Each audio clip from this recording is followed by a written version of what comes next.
So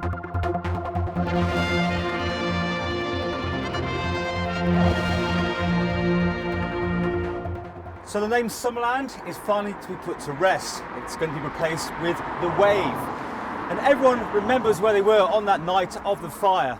As a youngster, I caught the first tram down in the morning from Ramsey and was greeted by the burnt out shell of the original Summerland and the news that 50 people had lost their lives.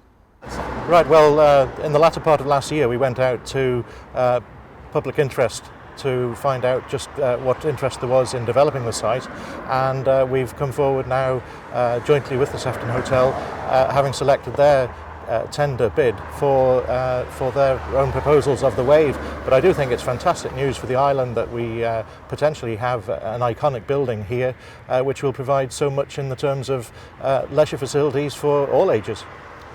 I'm sure some people watching this will be very puzzled why there's still part of the old aquadrome particularly that's still here and never been knocked down. Can you explain that? Well, it'll probably take too long to go into all the details. It's taken some years to get to where we are now. We obviously realise it is a valuable site. We want to develop it as quickly as we possibly can.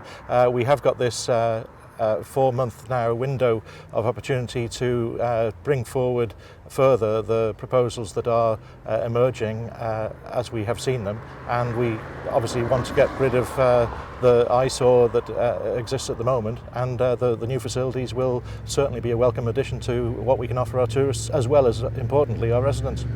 Have you got consent from the people who live above there? Let's try that way around, because there has been this massive legal problem with people and this cliff face who owns it, what access you can get. Have you sorted that out? Well, the agreement we have with the Sefton Hotel Group is to enable them for a licensed period of up to 4 months to look at all the necessary investigations that require to be done in order to take forward the proposal still further. So the landowners obviously up on the sort of cliff area there, then they will be naturally very much involved.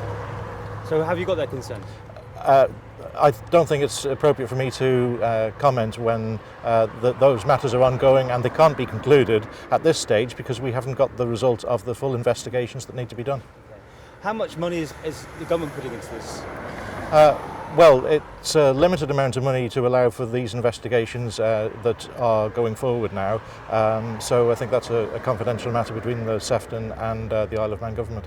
Has it been tight though, with the constraints on the budgets to get this sort of project at this particular time off the ground? Well, I think it's potentially a fantastic opportunity, as I said before, for the Isle of Man to have a wonderful facility for tourists as well as residents.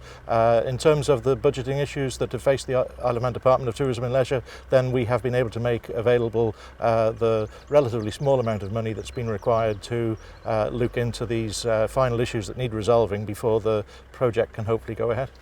And when will this likely be up and running, if all goes to plan?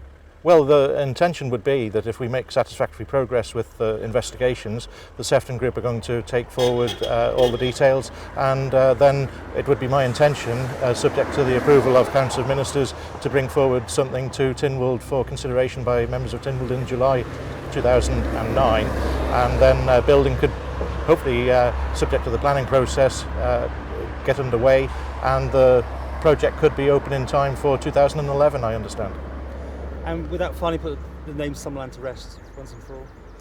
Well, I'm sure, as we all know, people will have memories of the unfortunate tragedy that unfolded here. As you've seen, the facility is destined to be called the Wave, and hopefully it will go ahead, providing some excellent facilities for the island. And the Isle of Man needs this sort of thing, does it? Well, it does. It will give an opportunity for leisure facilities for all ages, and I think all of us who stood for election in our manifestos, we pledged to do what we could for leisure facilities for our young people as well as the older people. So this encompasses a mixture of leisure opportunities from tots to teens and beyond. So a great system of a development that will offer so much to everybody. If this new venture, the Wave, gets Tynwald approval in July, it might be up and running as early as 2011.